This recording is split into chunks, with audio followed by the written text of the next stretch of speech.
Hi, welcome to our channel Quantum Life Wisdom. This is Rajshekar, founder of Quantum Life Wisdom.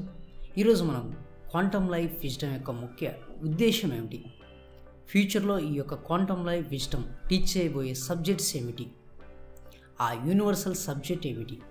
మనం ఈ కాలంలో ఎంతో సందిగ్ధ వ్యవస్థలో ఉంటాం. మనం స్టూడెంట్స్ కావచ్చు, కొత్తగా జాబ్ రావాలని, అదేవిధంగా కొంతమంది some problems, what ever it is, ఏదైనా కావచ్చు ఇది. కానీ మనిషి అన్న తర్వాత కష్ట సుఖాలు అనేది కామన్. వీటిని ఎలా బేరీజ్ చేసుకుంటాం మన యొక్క డే బై డే లైఫ్లో, మన యొక్క లైఫ్లో దీన్ని ఎలా జడ్జ్ చేస్తాం మనం. ఈ యొక్క క్వాంటమ్ లైఫ్ విజ్డమ్ అనేది అవే టీచ్ చేయబోతుంది మీకు. For example astrology and numerology and psychology and parapsychology and spirituality. This is the divine subjects. ఇవన్నీ డివైన్ సబ్జెక్ట్స్ అంటాం మనం. ఫర్ ఎగ్జాంపుల్ సైకలాజికల్ ప్రాబ్లమ్స్ ఉంటాయి. కొంతమంది స్టూడెంట్స్ కావచ్చు, కొంతమంది జాబ్ హోల్డర్స్ కావచ్చు, ఎవరైనా సరే ఏదో ఒక రంగంలో ఏదో ఒక విధంగా వాళ్ళ దగ్గర డబ్బులు ఉన్నా సరే బాధపడుతూ ఉంటారు సమ్ రీజన్స్ వల్ల. కొంతమంది దగ్గర ఆర్థిక వ్యవస్థ అనేది వాళ్ళ దగ్గర లోగా ఉంటుంది. సో దాన్ని ఎలా పేరు చేయాలి ఒక లైఫ్లో. అవన్నీ ఇబ్బందులు వచ్చినప్పుడు మీరేం చేస్తారంటే సమ్ ఆస్ట్రాలజీ కావచ్చు, న్యూమరాలజీ కావచ్చు, కొన్ని మీకు తెలిసినంత వరకు మీరు బయట ఏదేదో చేస్తూ ఉంటారు. బట్ చేసుకున్న తర్వాత అవి మీకు రిజల్ట్ వచ్చాయా అనేది అది మీకే తెలియాలి. కాబట్టి నా యొక్క రీసెర్చ్లో ఈ యొక్క 8 సంవత్సరాల యొక్క నా యొక్క రీసెర్చ్లో తేలింది ఏంటి అంటే, ఈ యొక్క న్యూమరాలజీని పట్టుకొని చాలామంది ఏలాడుతూ ఉన్నారనమాట. న్యూమరాలజీలో నేమ్ కరెక్షన్ చేయించుకుంటే అద్భుతాలు చూడొచ్చని, రెండో రోజు కోట్లు సంపాదించవచ్చని ఒక హైపోథెటికల్గా ఉంటానన్నమాట కొంతమంది. సో అసలు న్యూమరాలజీని ఏ క్యాల్కులేషన్ బేస్ కింద మనం చూడాలి, ఆస్ట్రాలజీ లేనిది న్యూమరాలజీ ఎలా వచ్చింది. ఓకే, అసలు ఆ ఆస్ట్రాలజీ చార్ట్ చూసిన తర్వాత మనకు న్యూమరాలజీ ప్రకారం ఏ నెంబర్లు మనకు సూటబుల్ అవుతాయి అనేది మనం ఒక క్లారిటీకి రావాలి. ఫస్ట్ ఆఫ్ ఆల్ న్యూమరాలజీని ఓన్లీ నువ్వు పట్టుకొని ఆస్ట్రాలజీ ఏం లేదు, ఆస్ట్రాలజీలో గ్రహాలు లేదు, ఏం లేదంటావు. అసలు వాటి మధ్య ఉన్న వ్యత్యాసాలు ఏమిటి. అట్ ద సేమ్ టైం ఈ సైకలాజికల్గా ప్రాబ్లమ్స్ వస్తూ ఉంటాయి కొంతమందికి. ఆ సైకలాజికల్ ప్రాబ్లమ్స్ని స్పిరిచువాలిటీ పరంగా నీకు ఆ రూట్ కాజ్ అనేది ఎక్కడుందనేది తెలియాలి. ఇప్పుడు సైకాలజిస్ట్గా మేము అంటూ ఉంటాం, నీకు ఫర్ ఎగ్జాంపుల్ ఒక బాధ ఉంటుంది, దాని నుంచి ఎలా పట్టాలనేది ఒక టెంపరీ సొల్యూషన్ ఇస్తూ ఉంటాం. కానీ టెంపరీ సొల్యూషన్ ఎందుకని తన యొక్క జీవితంలో ఎందుకు డిజాల్వ్ చేయలేకపోతుంది అది తన యొక్క సమస్యని.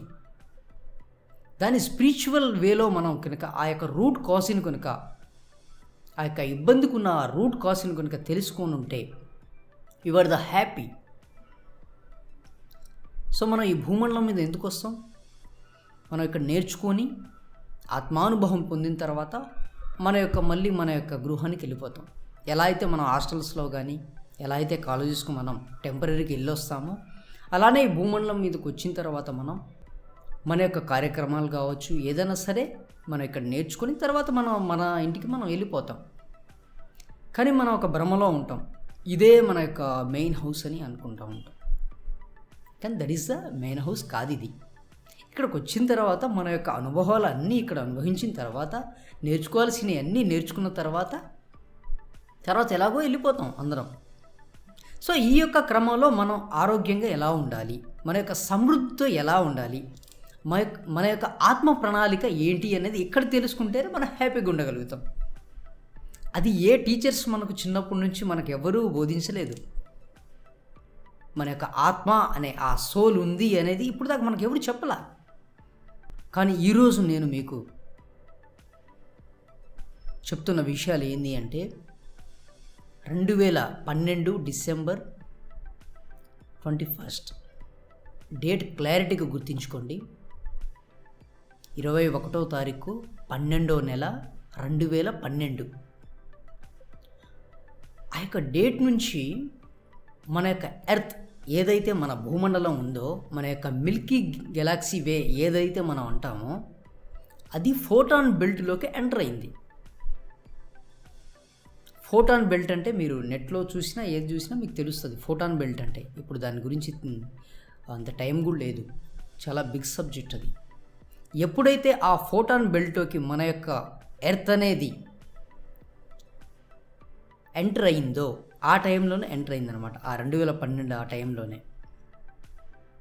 సో అప్పటి నుంచి హ్యూజ్ ఆఫ్ నాలెడ్జ్, ఆ యొక్క ఆది పరాశక్తి అనండి, లేకుంటే డివైన్ ఎనర్జీ అనండి, వాట్ ఎవర్ మేబీ, అది ఏదైనా కావచ్చు, ఒక ఎనర్జీ అయితే ఈ భూమండలం పైన ఒక ఫ్లోలో వస్తూ ఉంది. ఆ ఫ్లోనే మన నాసా సైంటిస్టులు కావచ్చు, ఎవరైనా సైంటిస్టులు కావచ్చు, మరి ఓజోన్ పొరకి చిల్లులు పడ్డాయి, బొక్కలు పడ్డాయని భయపడతా ఉన్నారు. సో డివైన్ ఎనర్జీ అంటే ఆ లెవెల్లో ఉంటుంది, కానీ వాళ్ళకి ఆ డివైన్ ఎనర్జీ అనేది తెలియదు. సంథింగ్ ఏదో సోలార్ సిస్టమ్ నుంచి ఏదో వస్తుంది ఈ భూమండలం మీదకి, ఎందుకు ఈ టెంపరేచర్ అంతా పెరిగిపోయింది అనేది సందిగ్ధంలో ఉన్నారు వాళ్ళు. ఫస్ట్ ఆఫ్ ఆల్ మనం ఆ గతాన్ని తవ్వితేనే ఇదంతా మనకు అర్థమవుతుంది.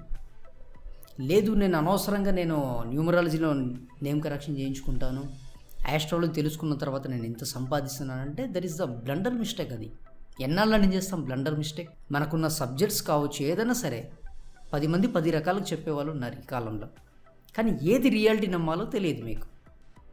ఈవెన్ నాకు కూడా తెలియదు అప్పుడు 10 ఇయర్స్ క్రితం, 9 ఇయర్స్ క్రితం. నేను ఒక సందిగ్ధ వ్యవస్థలోనే ఉన్నాను. అసలు నా లైఫ్లోకి ఆస్ట్రాలజీ వస్తుందని కూడా నాకు తెలియదు. ఆ నాగ సాధువులు వీళ్ళందరూ చెప్పే వరకు, వాళ్ళతో జరిగిన సంభాషణలు కావచ్చు, నా యొక్క డేట్ ఆఫ్ బర్త్ని వాళ్ళు సమ్ గురువు చెప్తూ ఉంటారు మనకు. శిష్యుడు ఎప్పుడైతే రెడీగా ఉంటాడో, గురువులు సిద్ధంగా ఉంటారు మనకు డివైన్ నాలెడ్జ్ ఇవ్వడానికి అనేది నేను వాళ్ళ దగ్గర నుంచి క్లియర్గా నేర్చుకున్నాను. వేరియస్ గురూస్, మన యోగులు కావచ్చు, ఋషులు కావచ్చు, మహర్షులు కావచ్చు, ఎంతోమంది మనకు ఆ నాలెడ్జ్ని ఇచ్చున్నారు. ఎప్పుడైతే 2012 నుంచి మనం ఎంటర్ అయ్యామో అప్పటి నుంచి ఆ యొక్క రియాలిటీ సబ్జెక్ట్ని మనం డీకోడ్ చేయగలుగుతున్నాము. మీరు చూడండి, ఈ 10 సంవత్సరాల్లో గడిచిన 10 సంవత్సరాల్లో ఎన్ని టెక్నాలజీస్ వచ్చినాయి. ఆ టెక్నాలజీస్ మన మెదడు నుంచే ఎలా వస్తున్నాయి? ఇదే టెక్నాలజీ 25 ఇయర్స్ క్రితం రావచ్చు కదా, ఎందుకు రాలేదు? సో ఆ ఎనర్జీస్ అనేది అప్పుడు రాలేదు, ఇప్పుడు వస్తున్నాయి. ఇప్పుడు గ్రహాంతర వాసులు అంటున్నాం మనం, వేరే లోకవాసులు అంటున్నాం. ఎస్ ఉన్నారు. నువ్వు మెడిటేషన్లో కూర్చుంటేనే కదా నీకు తెలిసేది అవి ఉన్నాయో లేదో. మనం ఓన్లీ ఇదొక లెఫ్ట్ బ్రెయిన్తో ఆలోచిస్తే ఎలా, లాజికల్ బ్రెయిన్తో, ఈ లాజికల్ బ్రెయిన్తో ఆలోచిస్తున్న సేపు ఇవి ఉన్నాయా లేదా అనేది మనం ఇదే సందిగ్ధంలో ఉంటాం మనం. కానీ ఇవాళ నేను చెప్పబోయే టాపిక్స్ ఏంటంటే, ఈ యొక్క క్వాంటమ్ లైఫ్ విజ్డమ్ ద్వారా ప్యూర్ ఆస్ట్రాలజీ, నేను గురువుల దగ్గర నేర్చుకున్నటువంటి ఈ జ్ఞానాన్ని నేను కొన్ని వందల చార్ట్స్ మీద ఆఫ్లైన్లో చేసిన తర్వాత నేను పొందిన ఆ స్వహానుభవాన్ని ఇప్పుడు ఈ ఆన్లైన్లో ఇచ్చే సమయం ఆసన్నమైంది. మనం ఒక రీసెర్చ్ చేసాము అంటే దాన్ని టైం తీసుకోవాలి, టైం పడుతుంది. నాలాంటి వాళ్ళకైతే ఎక్కువ పడుతుంది అది. ఏది గుడ్డిగా నమ్మకండి. మీరు ఏదైనా సరే లైఫ్లో మీరు ఏదైనా కోర్స్ నేర్చుకోవాలి అంటే ఏది గుడ్డిగా నమ్మకండి. దాని యొక్క ప్రమాణం తెలిసి ఉండాలి, దాని యొక్క సప్రమాణం అనేది మీకు తెలిసి ఉండాలి, దాన్ని మీరు రీసెర్చ్ పెట్టాలా. ఇప్పుడు ఏదైనా మనకు టీకాస్ కావచ్చు, ఏదైనా సరే గవర్నమెంట్ నుంచి వచ్చేటప్పుడు ఫస్ట్ ఎవరి మీద ఉపయోగిస్తారు? అది కొన్నాళ్ళు దాన్ని రీసెర్చ్లో పెడతారు, జంతువుల మీద కావచ్చు, మనుషుల మీద కావచ్చు. అది పాస్ అయిన తర్వాతనే దాన్ని సమాజంలోకి రిలీజ్ చేయబడతా ఉంటాయి అన్నమాట. సో నేను చేసింది కూడా అంతే. మెయిన్గా ఏంటంటే మనకు సోల్ సాటిస్ఫాక్షన్ ఉండాలి. ఎక్కడ ఈ ఆస్ట్రాలజీ ఆగిపోయింది, ఎక్కడ ఈ న్యూమరాలజీ అనేది కుంటుపడింది. న్యూమరాలజీలో మీరు కరెక్షన్ తీసుకుంటారు, కరెక్షన్ తీసుకున్న తర్వాత మీరు కొన్నాళ్ళు రాస్తూ ఉంటారు. ఆ రాసే పద్ధతి కూడా మీకు తెలియదండి, చెప్తున్నాను. ఎందుకంటే ఇదే నేను వాదించాను వాళ్ళతో, ఆ నాగ సాధువులతో కానీ నా యొక్క గురువులతో కానీ. ఇదే అన్నమాట. ఇంకా మనం ఎంత సైన్స్ స్టూడెంట్ చదువుకున్నప్పటికీ ఏంటంటే వాళ్ళ ముందు ఇంత కూడా పనికిరాము మనం. చెప్తున్నాను, నేను స్వానుభవంతో చెప్తున్నాను. నేను ఐఎమ్ ఏ పీజీ స్టూడెంట్. మన ఒక సైన్స్ ప్రకారం మనం ఎదిగిన స్టూడెంట్స్ మనం ఈ కాలంలో. అయినా ఇవి నమ్మాలా అంటే నువ్వు నమ్మకం నీ ఇష్టం. నువ్వు రీసెర్చ్ చేయలేదు కాబట్టి నీకు నమ్మకం కుదరదు. నేను రీసెర్చ్ చేశాను కాబట్టి నేను నమ్ముతున్నాను. నేను నమ్మి 10 మందికి హెల్ప్ చేస్తున్నాను. సో క్వాంటమ్ లైఫ్ విజ్డమ్ ద్వారా మీకు మెయిన్గా ఏంటంటే astrology and numerology and psychology and parapsychology and spirituality, divine knowledges, ఇవన్నీ ఆ గురు యొక్క చేతనత్వంతో, వారి యొక్క కాన్షియస్తో నా ద్వారా ఇవ్వబడతాయి.